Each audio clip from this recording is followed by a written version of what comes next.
네, 여의도 정치회전 시간입니다. 여야의 전직 의원 두 분을 모시고 오늘 여의도 정치권의 가장 뜨거웠던 이슈에 대해서 양측의 이야기를 함께 들어보겠습니다. 신경민 전 더불어민주당 의원, 신성범 전 새누리당 의원 나오셨습니다. 어서 오십시오. 네, 반갑습니다. 안녕하세요. 오늘 그 첫 번째 화두는 가장 오늘 그 핫했던 정치권에서 가장 뜨거웠던 이슈, 이상민 장관에 대한 탄핵소추안, 국회 가결 소식부터 이야기를 펼쳐보겠습니다. 탄핵이 될 만큼 법적 책임이 있느냐, 그리고 이제 그걸 밝혀낼 수가 있느냐가 이제 관건인데요.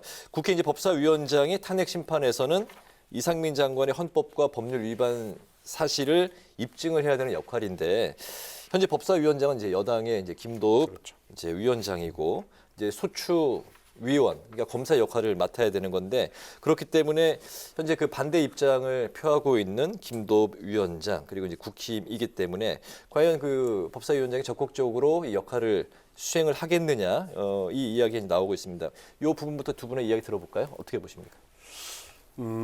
김도읍 의원이 그러니까 말씀하신 대로 검사 역할을 해야 되는데 헌법재판소 가서 국회는 이러저러한 이유로 이상민 장관을 탄핵했습니다. 이에 대하여 이런 죄가 있습니다. 법률 위반입니다. 판단해 주시기 바랍니다. 라고 하고 때로는 아마 피청구인 그러니까 이상민 장관을 신문할 수 있다고 그래요. 그러니까 네. 그렇게 되면 과연 할 수 있을까? 그러니까 다시 말하면 김도읍 의원이 법사위원장 나는 못해 라고 하지 않는 이상 해야 된다고 그래요. 책무인데 글쎄 마음에 안 드는 게 내심으로는 탄핵을 반대하는 사람이 검사 역할을 한다. 좀 우스꽝스러운 모습이긴 할 것 같아요. 근데 어찌될지 모르겠어요.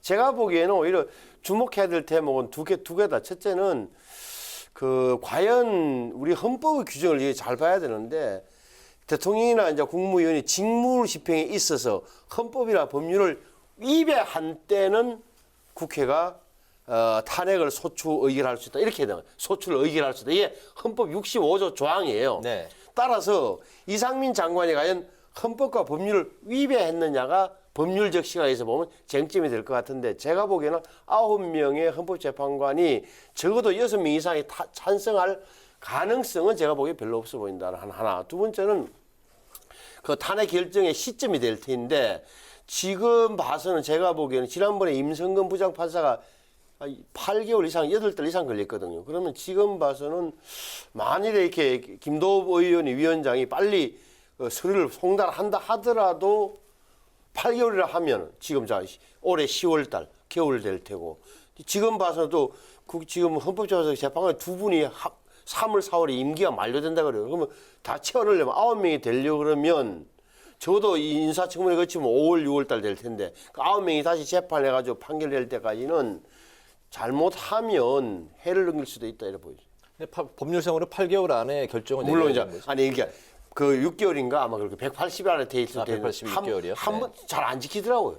헌법재판소도. 그러니까 7명이 남은 7명이 2명이 임기가 만료됐다. 남은 7명이 계속 재판을 해야 되는데 한 분이 예를 들어서 바쁜 일정이 생기는 위험 때문에 9명이 다 찰 때까지 기다린다고 가정한다면 꽤 오래 걸릴 거다. 보여요. 알겠습니다. 네. 헌법과 법률에 위배되느냐가 이제 법률적으로 제일 큰 쟁점일 거고 금방 말씀하신 헌재의 구성 두 분이 물러나니까요. 뭐 그것도 문제가 되겠지만은 제일 어려운 난점은 지금 검사 역할을 해야 되는 김도읍 위원장이 무죄를 주장할 가능성이 있거든요. 그러니까 그전에 이제 이런 경우가 있었습니다. 없었습니다. 지금 노무현 대통령이 있었고, 네. 박근혜 전 대통령이 있었고, 임성근 부장판사가 있었죠. 근데 네. 이때는 다 당이 말하자면 엇갈렸거나 당이 엇갈리지 않았다고 하더라도 박근혜 대통령 탄핵 때는 권성동 법사위원장이 굉장히 열심히 검사 역할을 했어요. 네. 그래서 문제가 없었습니다. 근데 지금 이 경우가 어떻게 보면 법률이 예정하지 않은 지금 최초의 경우고 김도읍 위원장은 공개적으로 나는 법률 위반이나 헌법 위배라고 생각하지 않는다라고 얘기를 하거든요. 네. 근데 자기 생각이나 양심을 어긋나게 유죄입니다라고 검사의 역할을 충실하게 할 것 같지가 않아요. 근데 여기서 김도읍 위원장이 택할 수 있는 방법은 불출석을 하는 방법이 있습니다. 아, 예. 그러면은 누군가 다른 사람이 검사의 역할을 해야 되느냐라는 이것도 지금 예정에 없습니다. 그래서 법사위가 논의를 아마 할 텐데요. 이것도 지금 선례가 없는 거기 때문에 어떻게 될지 모르겠어요. 위원장이 안 나가는 걸 다른 위원이 가령 야당 간사가 나가서 검사 역할을 할 수 있는 거냐. 이것도 잘 모르겠어요. 선례가 그렇게 없기 되면 때문에. 또 이제 여당에서 아니 이게 말하자면 말이 되는 거냐라고 시비를 걸 수도 있고 그래서 네. 이게 지금 넘어야 될 굉장히 어려운 중에 하나입니다. 그래서 헌법과 법률에 위배되냐 뭐 어쩌고 저쩌고 하는 얘기보다도 사실은 이 검사 역할을 할 사람이 부재한 상황 내지는 김도우 위원장이 나간다고 하더라도 무죄를 주장하는 상황. 뭐 지금 이게 지금 굉장히 어려운 난제 중에 난제가 아닌가라고 생각이 돼요. 검사 역할을 맡을 사람이 오히려 이제 변론을 할 수도 있는 그런 상황. 검사가 무죄를 주장하는 경우가 사실은 있죠.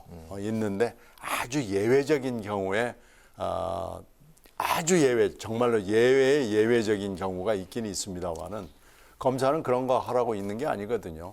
유죄를 입증하라고 있는 건데 지금 현재 무죄를 주장할 분이 검사의 역할을 할 수밖에 없는 상황이 된 겁니다. 알겠습니다. 이제 오늘부터 이제 시동이 걸렸고 앞으로 이제 요 판이 어떻게 펼쳐질지 또 이제 지켜봐야 될 것 같습니다. 이번에 그 국민의힘 전당대회 상황을 또 이제 살펴볼 텐데요.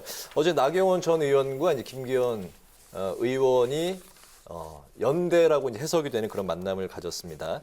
연대로 이제 보는 시각이 많이 있는데 그렇지만 이제 그 나경원 이제 전 의원의 표정이 밝지 않았기 때문에 과연 이게 어떤 상황이냐, 나 전 의원이 압력을 받은 것 아니냐, 또 이런 이야기도 나오고 있습니다. 나 전 의원은 이제 어떤 마음으로 이제 응했던 것인지, 지금 현재 또 어떤 상태일지, 그리고 이번 연대가 판세에 앞으로 이제 어떻게 영향을 미칠지 같이 좀 종합해서 들어보겠습니다. 어떻게 보셨습니까? 그러니까 많은 언론들이 두 사람이 만났다, 김기현, 나경원 만났다는 대목보다도 표정에 주목했고 사진도 그런 게 많더라고요. 그러니까 굉장히 굳은 듯한 표정에 마음에 안 드는 듯한 표정에 나경원 전 의원이 주목했던 그런 것 같은데 저 보면 나경원 전 의원 처지가 좀 그렇게 이해는 돼요. 예를 들어서 이 전당대회 판에 당권 투쟁 판에 가장 앞서 있다가 여론조사에 좋았다가 거의 반강제로 퇴장당하네, 강퇴당한. 네. 이런 상황에서 김기현 의원이 만나자고 하는데 뭐 어떤 의미인지는 분명 알고 있는 입장에서 안 만나기는 뭐 하고 끝까지 안 도와줄 거냐라는 그런 소리는 어떻게 보면 또 당권 투쟁 국민에서 자신의 존재 가치가 없어지는 마당에 뭔가는 해야 되겠는데 그래서 나온 게 결국은 좀 어정쩡한 형태가 아니었는가. 자, 만나기는 만난다. 하지만 완벽하게 100% 연대라고는 말하지 않겠다. 그러면서도 마음이 나 완전히 안철수 의원 쪽으로 넘어가 있는 건 아니라는 걸 보여주기 위해서 사진 찍는 기회를 주고 언론의 해석에 대해서는 내가 이타저타 가타부타 말하지 않겠다.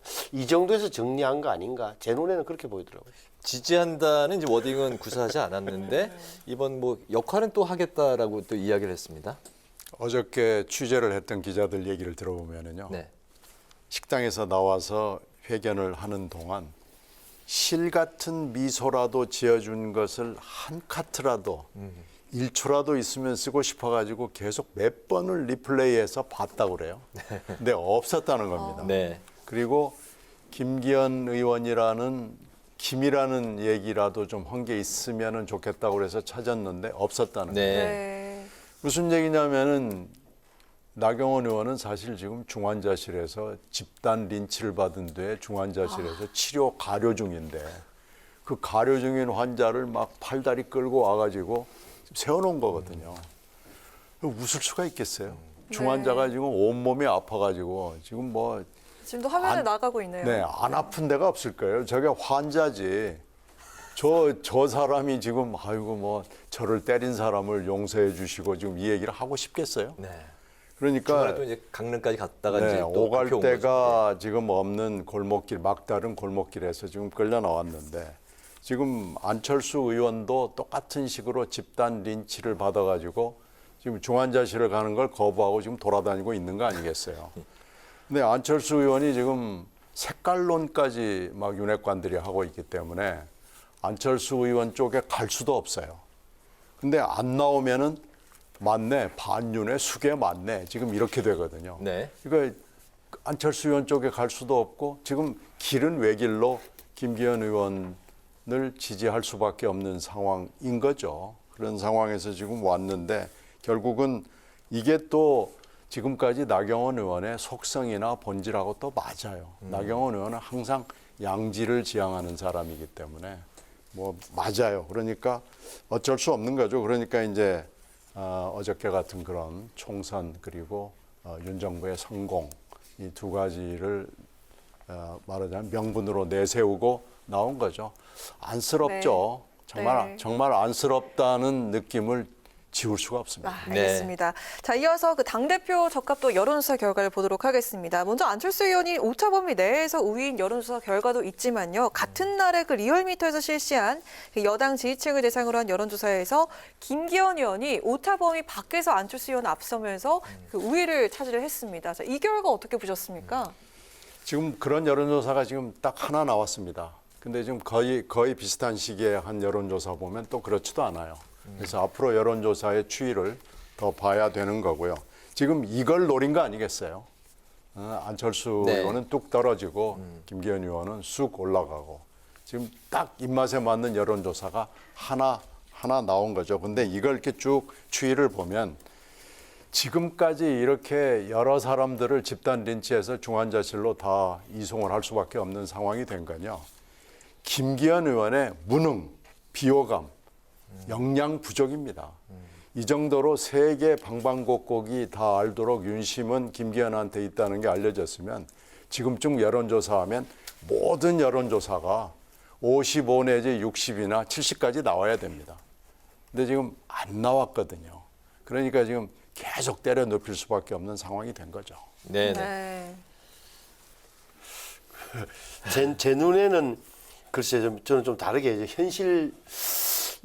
현실로 보면 대통령실과 이른바 관련자들이 안철수 의원을 공격한 게 적어도 우리 당 국힘의 강한 지지자층한테 영향을 미치고 있다고 보는 게 현실적인 겁니다. 이게 옳다 그러다 맞다 그러다 도덕적이거나 당위적 판단 내지는 명분론을 떠나서 정치 현실이 그렇다는 말이에요.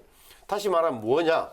윤석열 대통령이 정말 유례관이 아니라 윤석열 대통령이 원래 안철수 의원을 안 믿는구나 불편하게 생각하는 대목이 확연하게 계속 각인되고 있다면 계속 여러 차례. 네. 이 대목에서 당원들 입장에서나 강한 지지자 입장에서는 야 이러다가 당대표하고 대통령이 너무 어그러지면 곤란한데 생각을 하고 있을 거라고 보는 게 맞는 거다. 그렇게 되면 여기에 대해서 안철수 후보 측이 안철수 의원 측이 적절하게 대응을 하면서 그걸 커버해내면은 방어를 해내면 되는데 그런 방어력은 안 보이고 약하게 보인다. 따라서 좀 빠지고 있다고 보는 게 좀 정직한 것 아니냐. 정치 현실적으로 그래 보이는 거고 이 대목은 그런 말씀드리지만 옳다 그러다 문제가 아니라 정치 현실의 문제로 보면 그렇다는 거예요.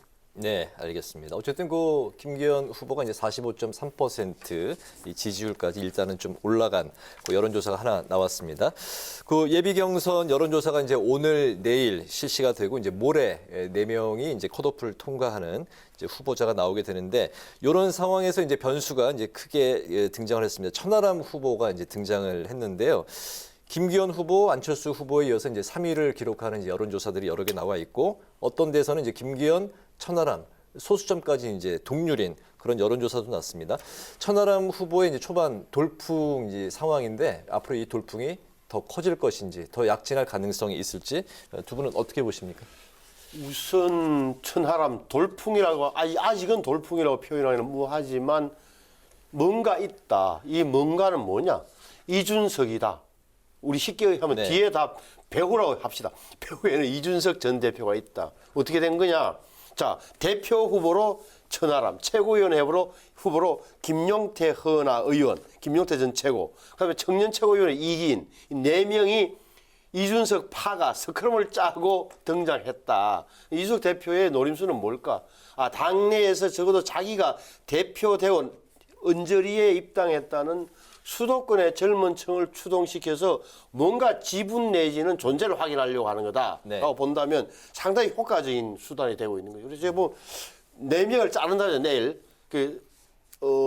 서울심사에서 탈락하고 6명 중에도 2명이 탈락되는데 지금의 여론조사 결과를 보면 천하람에 들어가는 거죠. 그럼 가나다 순으로 김기현, 안철수, 천하람, 황교안 될 가능성이 지금 높아 보이는 네. 그런 상황 된 것 아니냐. 적어도 몇 퍼센트를 천하람 후보가 가져갈지 1차에서 말이죠. 다음에 그러니까 결선 투표까지 갈 수 있을. 결선 투표 못 갈 것 같고 그나마 제가 보기에는 10에서 15% 가져가면은 큰 느낌적으로 뭔가 있는 것 아니냐는 그런 대외적으로도 의미 있는 결과가 되지 않을까 싶어요. 네. 저는 유심히 보고 있어요. 3위 정도에서 그칠 것 같다는 말씀인 것 같습니다. 네. 결선 투표는 못 갈 것 같다. 그럼 제가 감히 뭐 예상하기는 뭐한데 이거 뭐 솔직히 뭐 둘이 뭉실할 건 아니잖아요. 제 느낌으로 되는 거죠. 알겠습니다. 그래서 뭐 대체로 신 의원 말씀하시는 거에 동의가 돼요. 예선에서는 통과가 될 것 같고 그런데 얼마를 얻느냐 특히 지금 안철수 후보에 대해서 이렇게 색깔론까지 나오고 막 두드려 패기가 시작이 된 상황에서 안철수 후보를 밀었던 사람들이 이쪽 천 후보 쪽으로 옮겨가는 것도 가능할 것 같아요. 네. 하여튼 어찌됐든지 간에 돌풍 플러스 알파가 되는 것이 지금 분명해지는 상황이 되면은 이 성적과 상관없이 지금 이 정도 성적만 가지고도 이준석의 영향력은 분명히 존재하는 거다라는 것은 내외에 과시할 수가 있고요. 네. 앞으로 이준석의 영향력을 무시하고 국힘당의 판도를 얘기하는 것은 좀 어렵겠다라는 판단이 벌써 서요. 그래서 이게 아마 상당한 영향을 앞으로도 두고두고 두지 않을까 생각합니다. 네, 네. 그 천하람 변수가 또 하나가 안철수 의원에게 어떤 영향을 줄까 안철수 후보의 이 부분인데 제가 보기엔 좀 양날의 칼처럼 보이죠. 무슨 말이냐 하면 오히려 안철수 의원에게 갈 상당한 지지율이 천하람 쪽으로 빠지는 측면은 분명히 안철수 의원에게 부정적인 것인데 또한 그럼에도 불구하고 이른바 지금 주류들이 안철수 의원을 공격하는 것을 천하람 후보가 나서서 방어를 해주는 측면은 또한 이 안철수 후보는 유리한 측면이 있어요. 그래서 네. 어떻게 될지는 모르겠어요. 다만 이 둘 관계가 오히려 좀은 천하람 안철수 관계도 일반적으로 우리 생각해서는 뭐 한쪽이 한쪽을 밀어주고 하는 그런 건 아니라 이 길한 관계가 당원들이 볼 때 어떻게 영향을 미칠까 마지막에 네. 그 대목도 굉장히 유심히 볼 대목 아닌가 싶어요. 네, 네. 네, 금방 신 의원 얘기하는 그 측면이 네. 정말 흥미로워요. 저희들도 옆에서 보기에 야 이게 어떻게 될까? 이게 안천 관계, 안천, 네, 안천. 안천 관계 이거 아주 굉장히 흥미롭습니다. 아, 안천이 또 안이를 연상시키게도 되는데요. 하여튼 뭐 재미있는 전당대회가 되긴 됐는데요. 그게 투표로 많이 높아질 것 같아요. 천하람의 등장, 그 젊은 여론 최고위원과 청년 최고위원 후보의 등장이 적어도 수도권의 젊은 당원들, 아이 게임 끝났는 모양이야, 우리 막 빠져도 되겠지라고 했던 사람들이 어차피 결과는 뻔해 보인다 같은 젊은 친구들이 상당히 관심을 높이는 그런 효과가 분명히 있어 보여요. 투표가 이제 박빙의 상황에서는 투표율이 높아진다는 투표율이 뭐 그런, 굉장히 중요한 게 큰 변수가 되는 거예요. 투표율이 높아질 거다. 알겠습니다. 네, 자 이번엔 그 이재명 대표 검찰 출석과 관련한 내용 짚어보도록 하겠습니다. 그 당초 소환 때 기억하시나요? 많은 무리를 이끌고 출석을 했던 그 장면. 자 이번에는 동행을 자제해달라는 메시를 냈습니다. 지휘자는 물론이고요, 뭐 의원들한테도 그런 메시를 던졌는데 사실상 그 배웅 금지령이라고 보여집니다. 이렇게 혼자 출석하겠다는 의지 강하게 피력하는 이유가 뭘까요? 이게요. 지금 소환을 지금 2번 했고 네. 앞으로도 또 해야 되잖아요. 네. 그렇죠. 앞으로도 또 수원지검 또 가야 됩니다. 여러 번 가야 되는데 지금 성남지청 갔죠. 중앙지검 갔죠. 그리고 앞으로도 또 있는데 이게 숫자 놀이가 되면은 이재명 대표죠. 이재명 대표에게 좋지 않습니다. 몇 명이 나왔냐를 가지고 언론들이 자꾸 헤아리잖아요. 지난번에 몇 명 갔는데 이번에 몇 명 가고 그래서 이 숫자 노름을 하는 것은 절대로 유리하지 않다. 그러니까 그리고 혼자 나갔을 때 정치적 탄압을 받는다는 모습이 극명하게 보이거든요. 근데 지금 중앙지검 경우에는 일면 성공했는데 일면 또 의원들이 많이 나와서 별로 또 성공하지 못한 측면이 있어서 이렇게 하는 모습이 이재명 대표에게 매우 유리합니다. 그래서 배웅은 노 땡큐라고 하는 것이 맞습니다. 네. 그러니까 지금 보면은 말씀하신 게 맞고 그다음에 또 하나는 뭐랄까 토요일 날 꼭 금요일 날 나오라 그랬는데 뭐 토요일 날 나가서 또 그것도 9시 반이 아니고 10시 반에 나갔는데 이번에는 금요일 날 나갔는데 다만 9시 반이 아니라 11시에 나가겠다. 일반적 통보했으니까 뭐 어떻게 될지 모르겠는데 본질적으로는 이게 글쎄 검찰이 뭘 갖고 있는지는 모르지만 언론 보도를 보면 일반적으로 보면 뭐라도 이재명 대표가 참 검찰에 어떻게 보면 그 수사망 뭐 이렇게 촘촘하게 얽힌 데서 빠져나가기 힘든 건 아니냐 생각도 한편 들고 그러면서도 검찰이 뭘 갖고 있는지를 모르는 입장에서 보자면 진술밖에 없는 것 아니야? 이 진술이 그런데 판사 앞에서 자 뭐 기소한다고 상식적으로 생각하고 기소를 상정하고 본다면 이 판사가 어떻게 판단할까? 검찰이 어느 정도 구체적인 진술을 확보하고 있고 그 법정에서 현출될까? 이 대목을 봐야 되는 거 아니냐? 그래서 저는 뭐라고 말할 수들이 뭐 합니다만 민주당 의원들 입장에서는 굳이 따지자보면 굉장히 난감한 상황이 된다.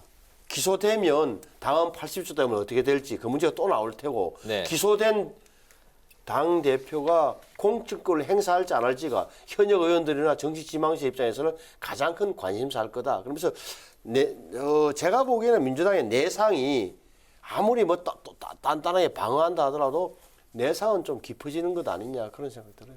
알겠습니다. 오늘 이제 여의도 정치요정 이제 마칠 시간인데요. 오늘 이슈와 관련해서 뭐 덧붙여서 하시고 싶은 말씀 있으시면 짧게 듣고 없으시면 마무리를 하겠습니다. 글쎄요, 참 양당이 다 네. 흥미진진해요. 그래서 정치에 관심이 있는 분들은 다 아마 이런 느낌을 제가 말씀드리는 이 느낌을 가지고 있을 거예요. 양당이 정말 이렇게밖에 할 수 없는 것이냐, 더 좀 나은 정치를 국민들에게 보여줄 수 없을 것이냐라는 걸 아마 굉장히 고민들 하실 거예요.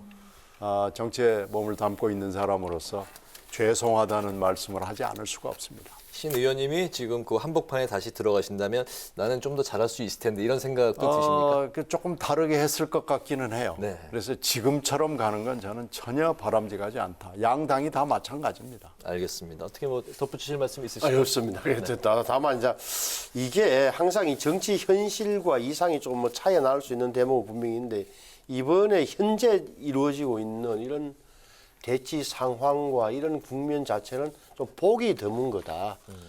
정말 이거는 뭐라 그럴까?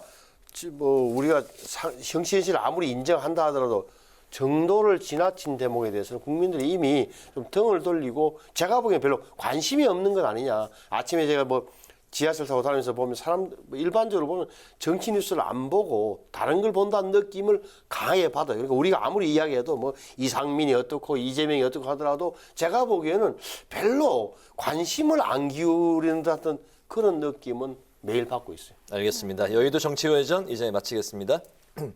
지금까지 신경민 전 더불어민주당 의원, 신성범 전 새누리당 의원과 함께 예비 경선 기간에 돌입한 국민의힘 전당대회 판세 그리고 검찰 재소환을 이틀 앞둔 이재명 대표의 상황까지 살펴봤습니다. 두 분 오늘 말씀 잘 들었습니다. 감사합니다. 고맙습니다. 감사합니다.